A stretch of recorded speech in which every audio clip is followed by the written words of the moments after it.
अस्सलामुअलैकुम, मैं हूँ रोहेल इंतखाब और आप हमारा प्रोग्राम देख रहे हैं जिसका नाम है कॉफ़ी विद अलमनाई। और मुख्तलिफ एपिसोड में आपकी मुलाकात मुख्तलिफ अलमनाई से करवाते हैं, उनसे पूछते हैं, जानते हैं कि उनका तालीमी सफ़र कैसा रहा। नाज़रीन, आज के जो गेस्ट हैं वो इसलिए भी ख़ास हैं कि उन्होंने जब 94-95 में ग्रेनिच यूनिवर्सिटी को ज्वाइन किया, उस वक्त उनकी ऑर्गेनाइजेशन का इतना बड़ा नाम नहीं था, या उस वक्त ये कह लीजिए कि पाकिस्तान के जो इकोनॉमी के इंडिकेटर्स थे वो इतने ज़्यादा मुस्तनद और लाउड नहीं थे। आज अगर हम रियल इस्टेट सेक्टर की बात करें, यू नो व्हाट, कि पाकिस्तान की जो इकोनॉमी है उसमें सबसे ज़्यादा जो कंट्रीब्यूशन आ रही होती है वो रियल इस्टेट सेक्टर की आ रही होती है। आज जिस पर्सनालिटी ने हमें ज्वाइन किया है, उन्होंने अपनी रियल इस्टेट के इंडस्ट्री में बड़ा नाम कमाया, उनको ब्रांड ऑफ द ईयर का अवार्ड भी मिला गया। मैं बात कर रहा हूं इरफान वहीद साहब की, जो कि CEO हैं GFS बिल्डर्स के। और GFS का नाम पाकिस्तान क्या, पाकिस्तान से बाहर अगर ओवरसीज़ की बात करें तो वो भी जानते हैं, और एक ट्रस्ट और उनका काम आपको हर जगह नज़र आ जाता होगा। इरफान साहब, आपको वेलकम करेंगे। कैसे हैं आप? ठीक ठाक हैं? शुक्रिया रोहिल साहब, आपने बुलाया और पुरानी यादें ताज़ा हो गई हमारी। आज काफ़ी अरसे बाद हमने ग्रेनिच में आए और देखा, हमने सारी चीज़ें, वो पुराना वक्त बिल्कुल क्लियर हो गया। इरफान साहब, आपकी आंखों से आपके इमोशन से अभी प्रोग्राम शुरू भी नहीं हुआ, लेकिन मैं ये अंदाज़ा लगा सकता हूँ कि कोई अगर सक्सेसफुल होता है तो उसके पीछे इंस्टीट्यूशंस, फैमिली और माजी की तरफ जब आप नज़र डालते हो तो आपको बहुत कुछ याद आता है। ग्रेनिच की बात करते हैं, आपका इंट्रोडक्शन तो मेरे हिसाब से सभी लोग जानते हैं। सबसे पहले तो मुझे ये बताइए कि आपने किस ईयर में ग्रेनिच को ज्वाइन किया, कौन सा प्रोग्राम था, किस प्रोग्राम में आपने अपने आप को इनरोल करवाया? मुझे याद पड़ता है, आई थिंक 92 के एंड में I joined Greenwich for the bachelors programme, and फिर 96 में I completed my bachelors programme. और फिर जो है यहीं से हमारी कॉन्वोकेशन भी हुई माशाल्लाह। एंड आई स्पेशली रिमेंबर कि 96 में हमें जो डिग्री अवार्ड भी हुई थी वो south eastern university Washington DC से थी। तो दैट वाज अ वेरी, मतलब एक अचीवमेंट थी हमारे लिए। And let me tell you one thing, जब हम थे तो हमारा जो लोग थे, IBA के लोग थे, वो हमारे कॉम्पिटिटर्स होते थे। और जो फैकल्टी थी वो इतनी अमेजिंग थी कि जो उस वक्त के मल्टीनेशनल से, जब हमने भी इंटर्नशिप काफ़ी जगहों पे की थी, तो लोग ग्रेनिच के ग्रेजुएट्स को प्रेफर करते थे, even over IBA graduates. So that was something very encouraging, the way माशाल्लाह यहाँ जो हमने सीखा, हमारी ग्रूमिंग हुई, और फिर इस तरह सारी चीज़ें हमें सिखाई गई, management skills, managerial skills, leadership skills और इंटरपर्सनल स्किल्स। सारी चीज़ें आज हम वो प्रैक्टिकली देखते हैं तो वो बिल्कुल इसमें एक पार्ट ग्रेनिच का ज़रूर बनता है। आपने इतनी खूबसूरत बात की कि उस वक्त आपने कंपेयर किया उन इंस्टीट्यूशन से जिनका आज नाम भी है, और आपने कहा कि हमने किया और सब कुछ पढ़ा। मैं एक मुख्तसर से बात करके आगे बढ़ूंगा। सक्सेस स्टोरी जो होती है ना, वो ग्रेनिच के सामने है माशाल्लाह, अल्हम्दुलिल्लाह। आपका एकेडमिक्स और आपका प्रोफेशनल जो है वो मर्ज होकर आगे चल रहा है। सर, मुझे ये बताएं, ये तो चले आप इरफान वाहिद साहब हैं, एक CEO कंपनी और सब चीज़ें देख रहे हैं, एज ए स्टूडेंट आप कैसे थे? कोई शरारत बताइए, कुछ ऐसा बताइए कि उस वक्त इंस्टीट्यूशंस में जो है वो आपके कुछ करने से मैनेजमेंट तक बात जाना, कोई ऐसा वाक़या हमसे डिस्कस करेंगे जो आपको याद हो, आप आज भी अगर रिकॉल करते हो आपको हंसी आती हो? देखिए, रिकॉल तो काफ़ी चीज़ें थोड़ी थोड़ी याद हैं, लेकिन स्पेशली ज़ाहिर है स्कूल लाइफ थी, फिर कॉलेज लाइफ हुई, फिर यूनिवर्सिटी में जब आए तो थोड़ी सी शऊर तो था, लेकिन फिर भी क्योंकि स्टूडेंट थे, आपको पता है, तो छोटी मोटी चीज़ें शरारतें करते थे, क्लास बंक करना, ये करना, इधर उधर चले जाना, घूमना फिरना।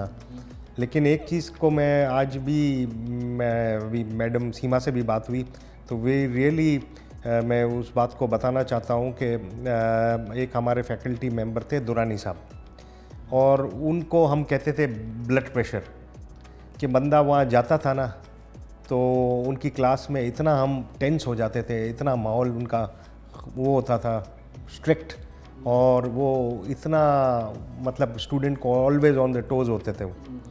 तो हम कोशिश यही करते थे कि उनकी क्लास बंक कर दें। और लेकिन उनको इतनी माशाल्लाह उनकी मेमोरीज होती थी कि वो नेक्स्ट टाइम जब हम जाते थे तो वो पहचान लेते थे कि तुमने बंक लास्ट अच्छा टाइम। मुझे बताएं, बंक करने के बाद जाते कहाँ पढ़ते, क्या लाएअमल होता था, क्या प्लानिंग होती थी? क्लास तो बंक पढ़ ली, अब कैंपस में रहना है या बाहर निकलना है? नहीं, कोशिश तो यही होती थी कि बाहर जाएं, करीबी सी व्यू था, एनवायरनमेंट और तो कुछ था नहीं उस वक्त, आपको पता है। तो यही चीज़ें होती थी कि कोशिश करते थे कि इधर उधर चले जाएं, लेकिन फिर वो बात ये थी कि ग्रीनिच का माहौल भी बड़ा स्ट्रिक्ट था हाँ कि वो लोगों को इस तरह, हम कोशिश 10 दफ़ा करते तो शायद एक आध दफ़ा हम कामयाब होते थे। सही। बाकी ग्रीनिच की जो फैकल्टी थी और जो मैनेजमेंट थी वो रोकती थी हमें। ठीक है।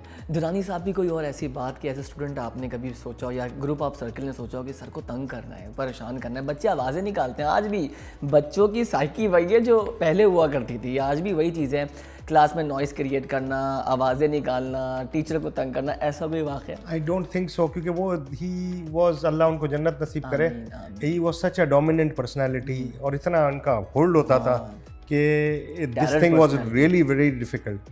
लेकिन मेरा नहीं ख्याल है कि मुझे पर्सनली कोई ऐसा वाक़या याद हो कि हमने कोई स्टूडेंट्स ने कोई इनके साथ कोई इस तरह की ऐसी कोई बात की हो। दूसरी एक और चीज़ रोहिल साहब, मैं एक और बताना चाहूँगा कि हमारा जो वक्त था ना, वो बड़ा अच्छा वक्त था, क्योंकि एक रिस्पेक्ट का बड़ा एलिमेंट बहुत था, खूबसूरत बात। बहुत रिस्पेक्ट थी, बहुत कैरेक्टर बिल्डिंग के ऊपर बड़ा काम हो रहा था। फिर जिस तरह हमारे पेरेंट्स ने हमारे ऊपर काम किया कैरेक्टर बिल्डिंग में, जो आजकल मैं सोचता हूँ कि नहीं हो रहा है, तो वो चीज़ें ऐसी थी कि हम हमारे जो टीचर्स थे वो वाकई जो हमारे इस्लामिक एजुकेशन में उस्ताद का जो एक मर्तबा था वो हमें सिखाया गया है, यहाँ पर भी सिखाया गया ग्रीनिच में, और प्लस फिर जिस तरह हम ब्रॉटअप किए गए, हमारे पेरेंट्स ने भी हमें बड़ा बताया गया, तो वो चीज़ें भी बड़ी इंपॉर्टेंट थी। तो हम कभी इस तरह की चीज़ें, हमारे बहुत कम लोग थे जो इस बात को देखते सर थे। इतनी खूबसूरत बात आपने बोली, मैं यहाँ पर ये बात लाजमी करूँगा कि इसमें स्टूडेंट का भी बड़ा इंपॉर्टेंट रोल है। मैं खुद पढ़ाता हूँ तो मैं वो चीज़ कंपेयर करता हूँ कि जब हम स्टूडेंट होते थे हम अपनी उस्ताद की बड़ी रिस्पेक्ट करते थे, जैसे आपने अभी बात की। तो अब मैं सारे स्टूडेंट्स एक जैसे नहीं हैं, लेकिन मेजॉरिटी का सर डिफरेंट हाल है, क्योंकि शायद कह लें कि अब हालात बदल गए। और बहुत खूबसूरत आपने एक बात यहाँ पर ये भी रखी कि कैरेक्टर बिल्डिंग की आपने बात की, ये घर से भी होता है। आई थिंक ज़िंदगी सबकी मसरूफ़ हो गई है, कहीं ना कहीं पेरेंट्स ने कॉम्प्रोमाइज़ करना शुरू कर दिया, जिसकी वजह से स्टूडेंट जो है कैंपस में आके थोड़ा सा डिफरेंट बिहेव करता है। सर ये तो आपने टैलेंट पर्सनालिटी का मुझे बता दिया, टीचर सारे बहुत अच्छे होते हैं, कुछ ऐसे होते हैं जो यहाँ भी बसते हैं यहाँ भी बसते हैं। आपका कौन सा ऐसा टीचर था जो आप सोचते हैं कि इस टीचर, इस प्रोफेसर, इस लेक्चरार की वजह से मुझे ये बात बड़ी अच्छी लगी और इन्होंने मेरी ज़िंदगी में बड़ा इंपॉर्टेंट रोल डाला मुझे चेंज करने में, या मेरे दिमाग का जो सोचने का नज़रिया था वो बदलने में? देखिए, एक तो मैं बिल्कुल दुरानी साहब का मैंने बताया कि आज हम उनको मिस करते हैं, याद करते हैं, उनके लिए दुआगो भी हैं कि अल्लाह उनके दराजात को बुलंद करे, आमीन। क्योंकि उन्होंने वाकई हमारे लिए, जो हम उस वक्त कहते थे कि हम उनकी क्लास बंक करें, ये करें, वो हमारे लिए करते थे। और आज देखें हमारी ये हम अल्लाह ताला ने जो आज हम इस मुकाम पे पहुँचे वो हमारे उस्तादों की वजह से। बिल्कुल। दूसरा शुएब शमसी साहब जो हमारे बड़े हरत दिल अजीज़ और बड़े फेवरेट वो होते थे, वो फैकल्टी जो सबको लेके चलते थे, और उनका जो पढ़ाने का स्टाइल था वो बड़ा फ्रेंडली इन्वायरमेंट था। तो और आज भी मैं काफ़ी अरसे के बाद ग्रीनिच से दोबारा कनेक्ट हुआ हूँ, तो credit goes to mister Shoaib Shamsi. क्या बात। बड़े खुद भी बड़े अच्छे इंसान हैं और बड़ा अच्छा उन्होंने हमें सिखाया भी और लेके भी हमें चले, और आज भी हम सीखते हैं उनसे। आज हमारी भी उनसे काफ़ी इंटरेक्शन है आज भी, तो still now at this point we learn from him. फिर कर्नल फैज़ुद्दीन साहब थे, अल्लाह ताला उनको भी जन्नत नसीब करे, उन्होंने भी बड़ा रोल प्ले किया। फिर स्पेशली मैनेजमेंट के लोग थे, I must give credit to Michael Gledal जो एडमिनिस्ट्रेटर थे, उन्होंने भी बड़ा ज़बरदस्त यहाँ ग्रीनिच में एक जो डिसिप्लिन माहौल और जो एक इन्वायरमेंट क्रिएट किया गया था, वो आज भी मतलब मैं आया तो देखा कि वो वक्त याद आ गया। Michael Gledal was an amazing personality, he really, उसने बड़ा काम भी ग्रीनिच के लिए किया और स्टूडेंट्स के लिए भी किया। फिर कामरान भाई, मुनीर भाई, आज मुनीर भाई को भी और कामरान भाई को भी बड़े अरसे बाद देखा तो बड़ा अच्छा लगा। क्या बात है सर, क्या बात है। सर एक सवाल मेरा ये है कि if you will be the part of Greenwich again, इंसान के दिमाग में होता है, सोचता है, ब्रेनस्टॉर्मिंग करता है, गुजरते हुए, उठते हुए, बैठते हुए, खाते हुए कि यार ये चीज़ रह गई थी, या मैं इस तरह से कैंपस को दोबारा करके कनेक्ट हो सकता हूँ, तो कुछ सोचा है आपने? बिल्कुल as in we are into development sector, हम हाउसिंग प्रोजेक्ट्स बनाते हैं। तो आज मेरी इनफैक्ट बात हो रही थी मैडम से कि हमारे पास एमिनिटीज़ की जगह होती हैं, जिसमें स्कूल, कॉलेज, यूनिवर्सिटीज़ की जगहें हम क्योंकि हमारी अप्रूवल्स में वो शामिल होती हैं, तो हमारे कई प्रोजेक्ट्स में ऐसी जगहें मौजूद हैं। तो मैंने इनफैक्ट आज ही बात की कि कुछ ऐसी चीज़ें हम ग्रीनिच के लिए कुछ करना चाहते हैं हम, क्योंकि ग्रीनिच ने हमारे लिए बहुत कुछ किया। तो इट्स आवर टर्न नाउ कि we should do something for the people of Greenwich and for the education sector, जो प्रमोट हो ऐसे इलाकों में जहाँ पर एजुकेशन की बड़ी नीड है और अच्छी क्वालिटी एजुकेशन, क्योंकि हम उस फेज से गुजर चुके हैं। तो हमें पता है कि व्हाट ग्रीनिच प्रोवाइडेड अस, वो आज हमें बड़ा हेल्प मिल रही है, उसकी बड़ी बेनिफिट मिल रही है। तो हम उसके ऊपर इंशाल्लाह वी विल सून भी इंशाल्लाह कुछ ना कुछ करेंगे हम। क्या बात है, बहुत खूबसूरत बात। अच्छा सर, बहुत हमने जो है वो सीरियस गुफ्तगू कर लिया, थोड़ा सा हंसी मजाक करते हैं, ठीक है। ये एक हमारा होता है रैपिड फायर राउंड। इरफान साहब, इसमें करना ये कि एज ए स्टूडेंट, अब देखें, अब आप एक सक्सेस स्टोरी के तौर पर, अलमनाई के तौर पर आ रहे हैं, तो बिहेवियर्स चेंज हो जाते हैं, आपको पता है हमारे यहाँ ना। लेकिन स्टूडेंट जब आप हुआ करते थे तो तब स्टाफ का क्या बिहेवियर था, और आप एज ए स्टूडेंट क्या, हम लोग एक नाम, सब लोग नाम रखते हैं, अगर कोई गुस्से वाला हो तो कोई ना कोई उसका नाम कुछ ना कुछ रख देता है। तो मुझे आप बताएं, मैं पुराने स्टाफ का यहाँ पर नाम लूँगा, आपके दिमाग में एक वर्ड में जो भी है ना आपने बयान करना है, बता देना है, ठीक है। सो बात करते हैं सर कामरान की सबसे पहले। Kamran always on the go, हर वक्त वो स्टूडेंट्स के लिए तैयार होता था, उनकी मदद करने के लिए। एवरीथिंग, जब भी कुछ बोलो, he was always ready and always committed person, बहुत कमिटेड आदमी। कामरान भाई के तो वोट पक्के हैं। अगर ये इलेक्शंस होते हैं और अलमनाई ग्रेनेड्स के आते हैं ना, तो आई एम डैम श्योर जितने भी ये 89 से स्टार्ट करें ना, तो कामरान भाई के वोट पक्के। कामरान भाई को हर कोई जानता है। और वोट भी है, जानने के अलावा उनको वोट भी देंगे। एहतशाम साहब के बारे में क्या कहेंगे? एहतशाम साहब फुली डेडिकेटेड इंसान, और ऑलवेज उन्होंने स्टूडेंट्स के लिए भी और ग्रीनिच की फैकल्टी और जो ओवरऑल एडमिनिस्ट्रेशन में he played a pivotal role. Very nice. Jameel Ahmed sahab, examination वो थोड़े, आपको पता है कि वो एग्जामिनेशन वाला जो सेक्टर था, तो वो थोड़ा हम भी चाहते थे कि हम थोड़ा उनसे दोस्ती बढ़ाए, लेकिन वो कभी उन्होंने आगे नहीं आने दिया। अरे क्या बात है सर।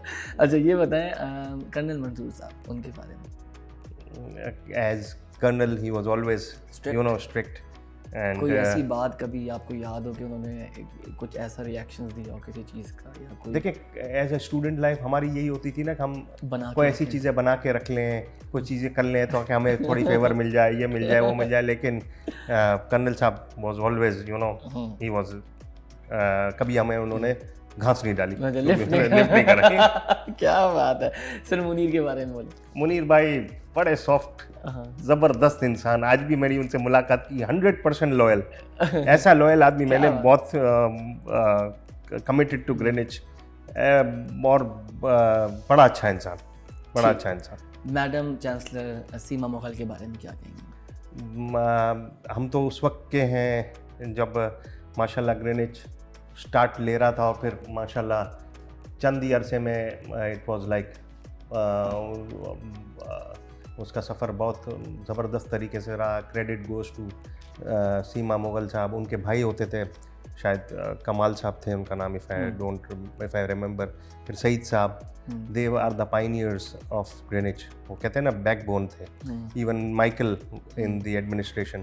तो सीमा मुगल अमेजिंग पर्सनैलिटी, हमेशा कब दुख दर्द की साथी, कभी कोई काउंसलिंग के लिए, कभी कोई प्रॉब्लम्स हो गई तो हमेशा she was open for the students, कि हमेशा वो एज अ जस्ट ऐसा लगता था कि she was just like a family member. And we are very proud. आज हम ये कहना मैं पसंद करूँगा कि ऐसी ही टीम की वजह से आज ग्रीनिच माशाल्लाह तरक्की भी कर रहा है, और भी इंशाल्लाह तरक्की करेगा। और आज हम लोग देखें, आपके सामने एक एग्जांपल है, और वो चीज़ें आज हमें याद आ रही हैं कि इन लोगों का विज़न जो था और इन लोगों की जो बनाई हुई चीज़ें थी, वो इतनी मजबूत थी, इतना स्ट्रॉन्ग उन्होंने बिल्ड किया हमारे जैसे लोगों के ऊपर, हमारे जैसे स्टूडेंट्स के ऊपर, कि they flourished in their careers and in their practical lifes. ठीक है सर, इतनी खूबसूरत बात आपने सामने रखी है। क्योंकि आपका सिलसिला बहुत पुराना था तो इसका सवाल जो मैं आप करने जा रहा हूँ जवाब आप बहुत अच्छा देंगे। इतने सालों में आप क्या समझते हैं कि ग्रेनिच की स्ट्रेंथ क्या है, इसकी पार क्या है कि ये कैंपस माशाल्लाह से ये तरक्की की जो राह है उस पर चल रहा है और आगे भी इंशाल्लाह चलता रहेगा। तो what do you think about it कि क्या फैक्टर्स हैं behind the success of Greenwich university? देखिए, मेन चीज़ ये है कि फ़र्स्ट ऑफ ऑल इस करिकुलम में इस तरह बिजनेस एडमिनिस्ट्रेशन की जो स्टडीज़ में ग्रेनिच वाज द पायनियर। मतलब IBA के बाद सबसे पहला जो मैं समझता हूँ जो एक टॉप लेवल पे था वो ग्रेनिच था। और प्लस फिर इसकी जो फैकल्टी मेंबर्स थे, आई थिंक वो ना सिर्फ एक अच्छे थे और उनकी प्रैक्टिकल अप्रोच थी, थ्योरेटिकल पे ज़्यादा फोकस नहीं था, they were more towards practical. I still remember कि आज मैं अभी एक हमारे फैकल्टी थे Shamil Muraj, he used to work in 3M, तो उनका स्टाइल ही बड़ा चेंज था, वो थ्योरी पे बिलीव नहीं करते थे। और मैं सारों की ये बात कर रहा हूँ, not only Shameel but mostly case studies, इस तरह की चीज़ें कि थ्योरेटिकल में बड़ा कम उनका फोकस था, प्रैक्टिकल इम्प्लीमेंटेशन। और क्योंकि वो मल्टीनेशनल में ऑलरेडी काम करते थे और शाम में आके यहाँ पढ़ाते थे, तो वो उन्होंने जो चीज़ें थी, जो मार्केटिंग की स्किल्स थी या फाइनेंशियल स्किल्स थी, फाइनेंशियल अकाउंटिंग्स थी या मैनेजरियल स्किल्स, जो भी चीज़ें थी, उन्होंने लोगों को, अपने स्टूडेंट्स को इस तरह पढ़ाया कि वो उसका कोई जवाब नहीं। और वो चीज़ें दूसरे इदारों में लैक करती थी, क्योंकि जो ग्रेनिच ने अपने स्टाफ और फैकल्टी स्टाफ को उठाया था वो टॉप नॉच थे और उन्होंने फिर आगे अपने स्टूडेंट्स को ग्रूम किया। Thank you so much Irfan साहब, आपने मसरूफियात में से वक्त निकाला, ग्रेनिच का रुख किया और आप आए।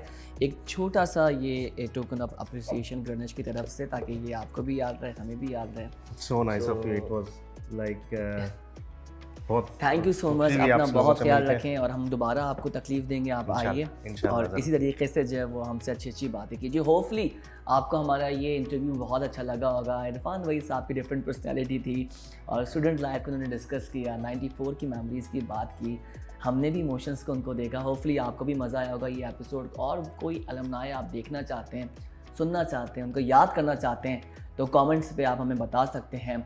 ग्रेनिच यूनिवर्सिटी का ऑफिशियल यूट्यूब पे पेज भी है, उसको भी आपने लाइक करना है, सब्सक्राइब करना है। अपना बहुत ख्याल रखिएगा। पाकिस्तान जिंदाबाद।